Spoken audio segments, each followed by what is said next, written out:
No olvides ver los demás capítulos.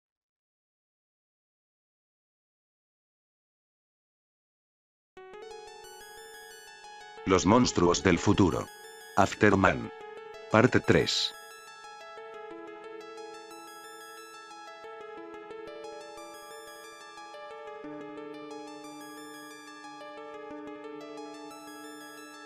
Tundra y regiones polares.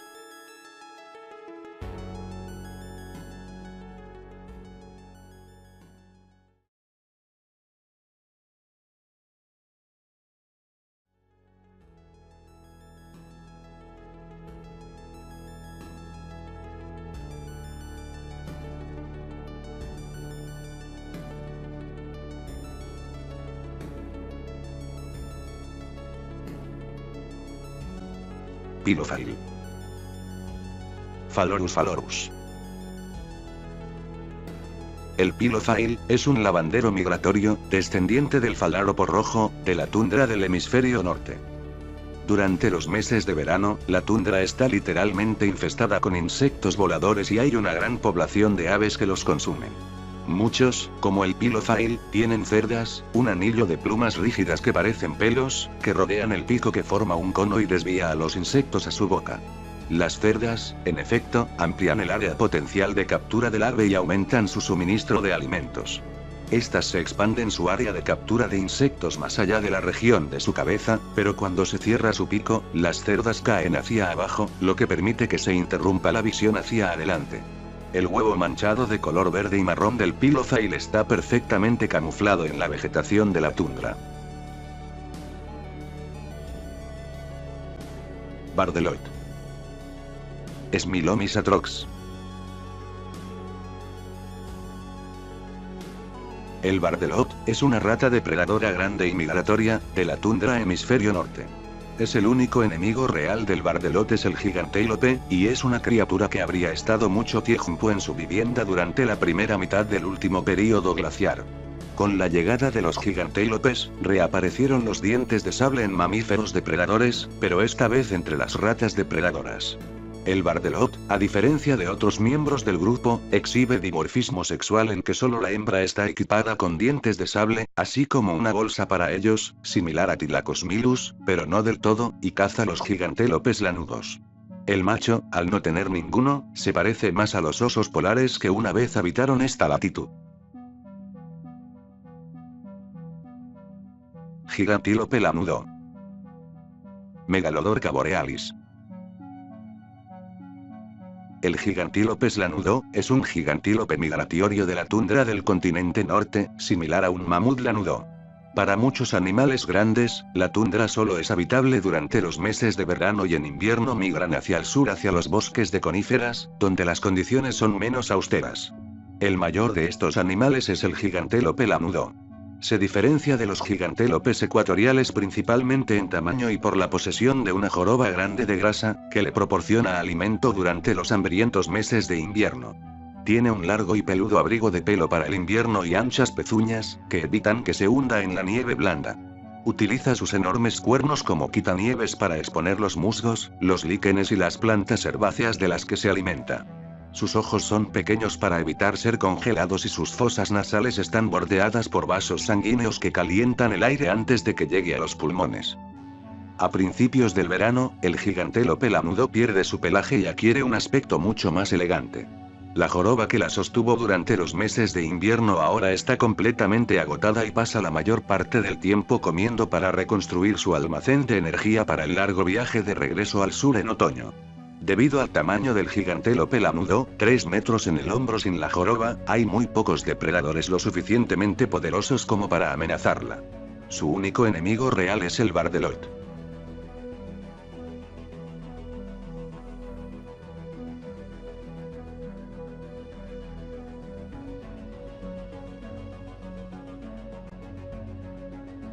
Gandimot. Bustivapus septentrionalis. El Gandimot es un córvido colorido de la tundra euroasiática, descendiente de la urraca euroasiática. Es un notable depredado del Michigan, junto con la butibir. Conserva gran parte de la forma y coloración de su cuerpo original, pero tiene un pico en forma de gancho y alas puntiagudas como un escua. En verano se alimenta de roedores y aves más pequeñas en la tundra, pero pasa sus inviernos en los bosques de coníferas del sur como un carroñero. Su supervivencia en el frío norte se debe en gran parte por el hecho de que es un parásito de cría, como los cucos, poniendo sus huevos en los nidos de otras aves para ser incubados por ellos. De este modo, conserva la energía que de otro modo utilizaría en la construcción de nidos y la cría de crías, a expensas, sin embargo, de los patos y vadeadores en cuyos nidos se depositan los huevos. Butibir. Corvardea niger. La butibir es una corvida grande, de tundra, de cuello largo, del continente norte, que desciende del cuervo carroñero. La butibir, llamada así por las plumas peludas que crece para proteger sus patas en invierno, es el principal depredador aviar de la Michin. Es una de las aves más grandes de la tundra postómica del hemisferio norte. Esta tiene un largo cuello y pico, y patas largas, viéndose más bien como una garza.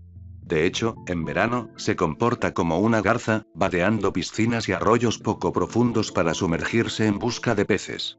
En el invierno, desarrolla plumas aislantes a lo largo de sus piernas para protegerlas del frío y se convierte en un depredador terrestre, cazando a los animales más pequeños que estén activos en ese momento. Busca las madrigueras a través de la nieve y, con su largo pico, es capaz de penetrar profundamente dentro de las mismas.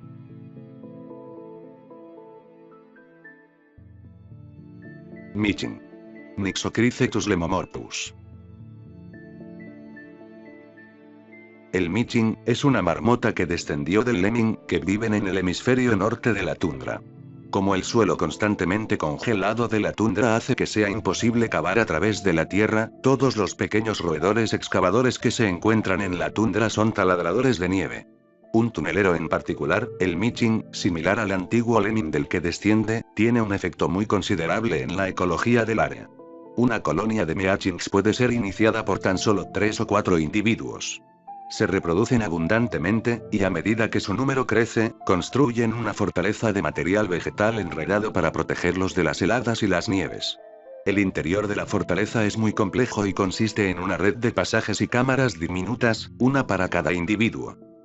Durante el invierno, cada roedor está completamente aislado y se mantiene caliente por el resto de la colonia. A medida que la población aumenta cada año, también lo hace la población local de depredadores. El principal depredador del Michin es el rebén polar. Ataca a los Meachins cavando en su fortaleza con sus patas delanteras. Aunque los otros enemigos de los Meachins son principalmente aves. El más grande es la butibir. En invierno, busca Meachins a través de la nieve y, con su largo pico, es capaz de penetrar profundamente dentro de su fortaleza. El otro depredador aviar notable del Michin es el Gantimot, que se alimenta de ellos en el verano. A pesar de que los Meachins tienen muchos depredadores, su tasa de natalidad es tan alta que en condiciones normales las colonias prosperan. Finalmente, después de unos 4 o 5 años de crecimiento continuo de la colonia, el suministro local de alimentos de hierbas, semillas, musgos y líquenes se agota y ya no puede soportar la colonia. En este momento, las mazmorras migran, y desprotegidas por su fortaleza, son una presa fácil para sus depredadores. Hasta el 40% de la población migratoria puede ser eliminada antes de encontrar un nuevo hábitat. Las antiguas fortalezas albergan a varios habitantes de la tundra, como la pedergiz negra menor, que anida exclusivamente en madrigueras de Michin antiguas y, a veces, se encuentra en cohabitación con las Meachins, generalmente en los casos en que parte de la población ya ha migrado.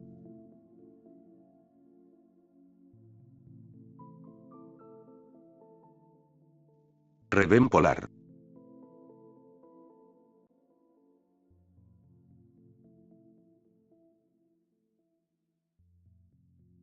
El rabené polar, Vulpemis albulus, es una de zorro rata depredador, similar al zorro ártico, que vive en el tundra del hemisferio norte. Es el principal depredador de la Michin. Tiene aproximadamente el tamaño del zorro extinto y es muy diferente de su primo del bosque templado, tiene una cabeza pequeña con ojos y orejas diminutas, una adaptación que previene la congelación y un pelaje largo y apagado que se vuelve blanco en el invierno para camuflarlo contra la nieve. Ataca a los Meachins cavando en la fortaleza con sus patas delanteras. A principios de otoño, el cuervo polar muda su aburrido abrigo de verano y crece una cubierta marrón más gruesa y cremosa de pelo. Aunque el ravene polar es más grande que el de los bosques templados, tiene rasgos faciales más pequeños. Pedelgid negra menor. Lagopus minutus. La perdiz negra menor, es una perdiz nival, descendiente de la roca perdiz nival, de la tundra del hemisferio norte que puede hacer hogares en antiguas fortalezas de mazmorra. Las antiguas fortalezas que han sido abandonadas por las colonias de Michin albergan a varios de los otros habitantes de la tundra. El ptarmigán menor anida exclusivamente en madrigueras de Michin antiguas y, a veces, se encuentra en cohabitación con las meachinx, generalmente en los casos en que parte de la población ya ha migrado.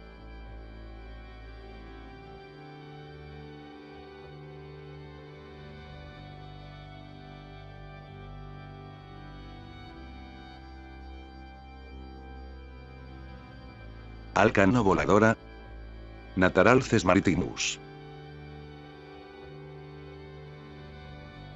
La alca no voladora, es un pingüino semiacuático no volador, similar a la gran alca, extinta en el siglo XIX, del océano polar.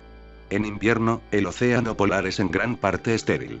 En primavera, sin embargo, la luz solar produce una floración de algas unicelulares cerca de la superficie, que proporciona alimento para la vida animal microscópica que forma la base de la cadena alimentaria oceánica. En primavera, cardúmenes de peces pelágicos se dirigen hacia el norte para alimentarse del zooplancton, trayendo consigo innumerables cantidades de aves marinas.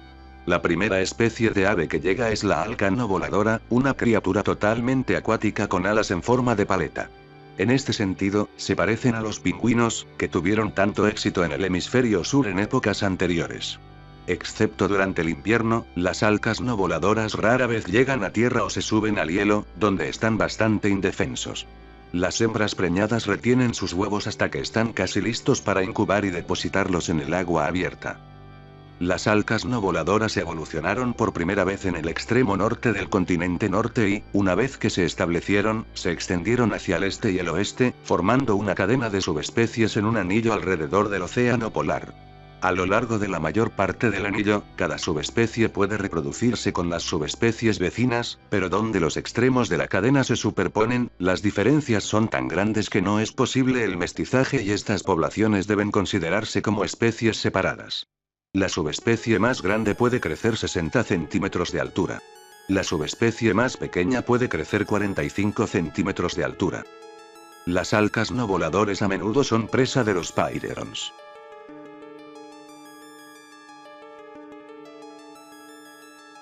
Paiderons. Thalassomus pisteborus. El piterón, es un pariente carnívoro, semiacuático y pinípedo de las ratas depredadoras del océano polar. Los paiderons se aprovechan de las alcas no voladoras, y también de peces, durante los meses de primavera. Ocupan el mismo nicho ecológico que ocupaban las focas en épocas anteriores y, como ellas, han desarrollado cuerpos llenos de grasa y extremidades en forma de aleta. El piterón, aunque no tiene ninguna relación, tiene una apariencia similar a las antiguas focas rastreras y los leones marinos. En el agua es rápido y elegante, nadando como un pingüino.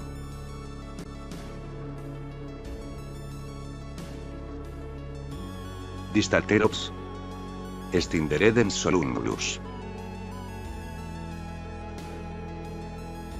El Distaterops, es un gran pariente semiacuático de las ratas depredadoras del océano polar que parece un cruce entre un castor y una morsa.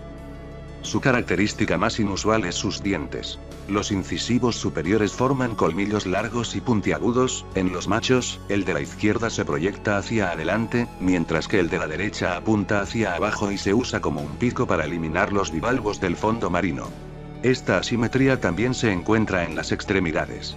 La extremidad delantera izquierda solo está equipada con una garra fuerte, que se usa para desalojar conchas especialmente tercas. Debido a que la línea evolutiva del Distaterops se separó de las ratas depredadoras cuando aún eran ratas relativamente pequeñas, parecería, por lo tanto, que los dientes incisivos de doble punta de la rata depredadora, desde los cuales han evolucionado los colmillos Distaterops, y también los dientes de sable del Bardelot, fueron un desarrollo relativamente temprano. Los Distarterops son criaturas gregarias y a menudo se encuentran descansando en los témpanos de hielo durante los meses de verano en pequeños grupos que contienen machos y hembras. Los colmillos de las hembras se curvan hacia abajo, mientras que los colmillos de los machos apuntan en diferentes direcciones.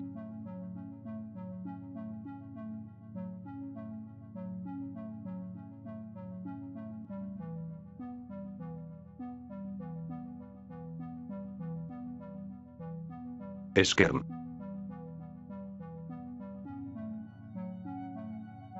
El skern es una especie de golondrina semiacuática, sin vuelo, sin alas, que se encuentra alrededor de las islas volcánicas en el Océano Austral, y se encuentran principalmente alrededor de las islas volcánicas del mismo. Tienen un plumaje verde aceitoso, pies y piernas grandes, pero sin alas. Los skerns son aves marinas que no vuelan que han desarrollado una peculiaridad de comportamiento único en respuesta al problema de incubar huevos en este ambiente hostil. Además de ser un momento peligroso para los pollos embrionarios, las aves progenitoras también corren el riesgo de exposición. El skern ha resuelto el problema poniendo sus huevos en las cálidas arenas volcánicas de las islas y abandonándolos inmediatamente después. Es capaz de retrasar el tiempo de colocación hasta que la temperatura de la arena sea exactamente correcta. Cuando un volcán muestra signos de actividad, se convierte inmediatamente en el escenario de una actividad frenética. Las aves se arrastran a tierra, y con la ayuda de sus picos sensibles a la temperatura, sondean la arena en busca de áreas con las condiciones adecuadas para la incubación.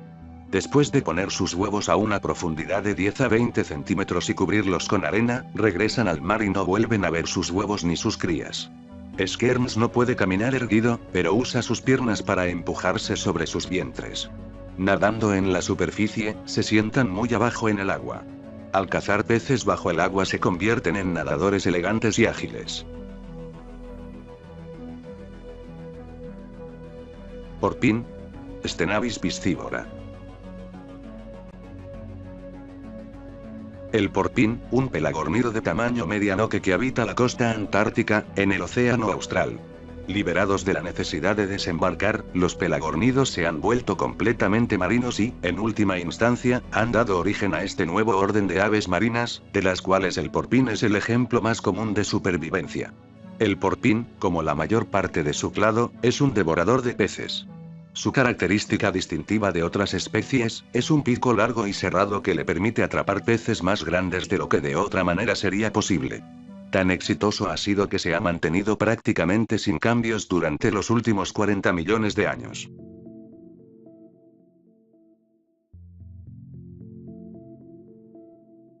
Vortex, Balenornis vivipera.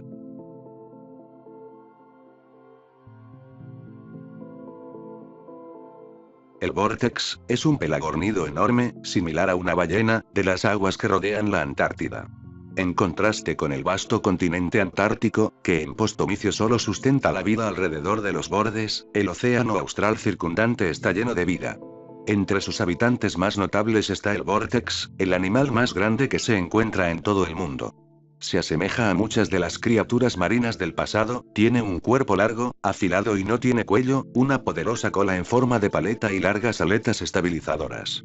Se pueden ver formas similares en los grandes artrodires del Siluian tardío al Devónico tardío, en el Pliosaurio del Jurásico temprano al Cretácico tardío y en las ballenas de la primera mitad del Cenozoico, las últimas criaturas que ocuparon este nicho ecológico antes del Vortex y sus parientes. El Vortex, de hecho, desciende de los pingüinos, que, aunque eran aves, hace mucho que perdieron el poder de vuelo y se adaptaron totalmente a una vida semiacuática, excepto por una cosa, que siempre tenían que venir a la orilla para posar huevos. Esto permaneció así hasta que, poco después de la extinción de las ballenas, una especie de pingüino desarrolló la capacidad de retener su único huevo internamente hasta que estuvo listo para incubar y dio a luz a crías en el océano abierto. Liberada de la necesidad de desembarcar, esta especie se volvió completamente marina y, en última instancia, dio origen a un orden completamente nuevo de aves marinas, los pelagornidos, de los cuales la oruga más pequeña es el ejemplo más común de supervivencia. Aunque es un comedor del plancton y mucho más grande, el vórtice también es miembro de la orden Pelagornid. Su pico se ha convertido en un gran tamiz de plancton, que consiste en una malla muy fina de placas óseas en lugar de pelo coalescente, como en el caso de las planchas de las ballenas.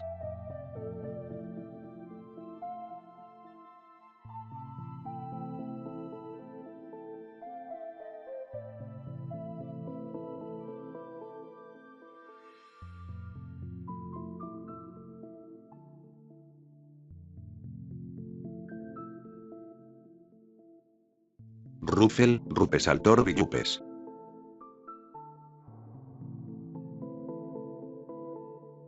El Ruffel es un pica de patas largas de las montañas africano-europeas. Si bien las zonas montañosas del mundo están tan aisladas y ampliamente distribuidas que pueden considerarse en gran medida como provincias faunísticas separadas, la fauna del cinturón de montañas entre África y Europa muestra características típicas de la vida de las montañas en todo el mundo. El Ruffel exhibe muchas de estas características. Tiene una cabeza y un cuerpo redondeados, y orejas en forma de disco, adaptaciones que lo protegen contra el frío. Tiene el pelo largo debajo del cuello y el cuerpo para proteger sus piernas del frío y sus dientes están bien adaptados para pastar musgos y líquenes. Los incisivos superiores están colocados en ángulo y se utilizan para raspar la vegetación irregular de las superficies de rocas y cantos rodados. Los dientes frontales del volante están diseñados para comer musgos y líquenes. El pelo en la parte inferior de sus piernas y en sus pies le da una apariencia de gota.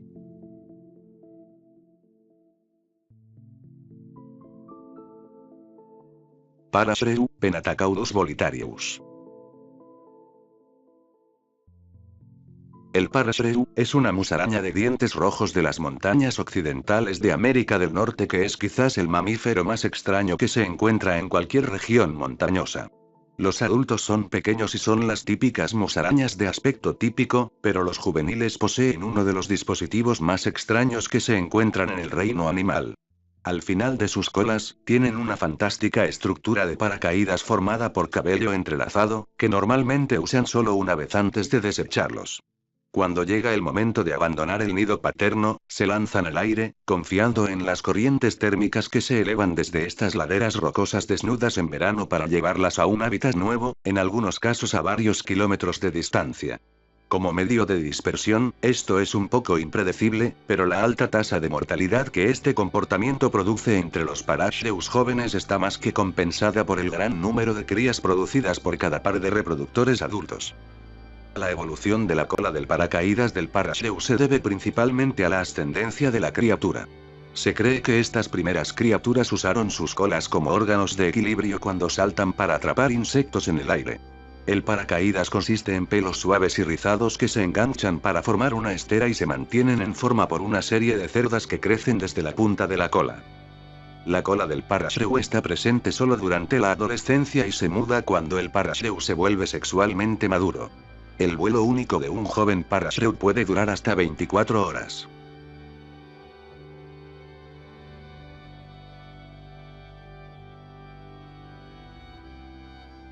Groad, Ebecephalus montanus.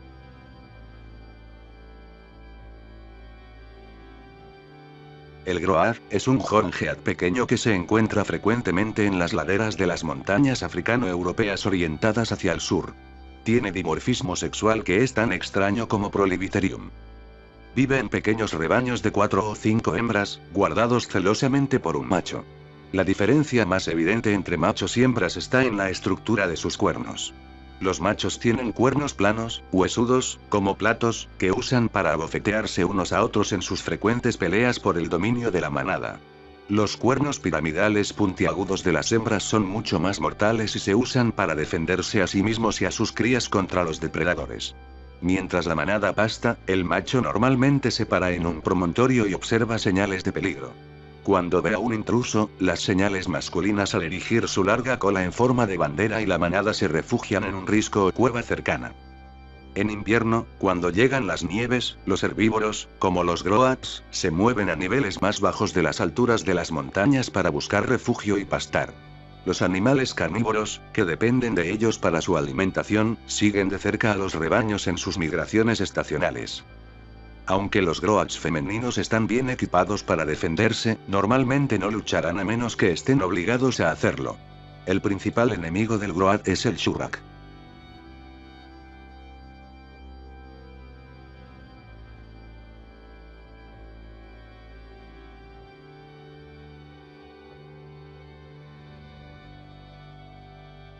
Shurrak, Oromustela altífera. La shurrak es un mustélido similar a un leopardo de las nieves, muy relacionado con el pamtré de los bosques de coníferas del norte, de las montañas africano-europeas. Es uno de los depredadores más mortíferos encontrados en las montañas africano-europeas. De pie firme sobre un terreno rocoso difícil y bien camuflado por su pelaje gris moteado, es el principal enemigo del Goat. Los Shurrats cazan en manadas, rodean a sus presas, o los acorralan en barrancos, compartiendo la muerte entre ellos. En el invierno, cuando llegan las nieves y los herbívoros de las montañas, incluidos los Groats, se mueven a alturas más bajas para encontrar refugio y alimento. Los carnívoros, como la barraca, siguen de cerca a los rebaños en sus migraciones estacionales. El abrigo de adulto está moteado con marcas oscuras de roseta.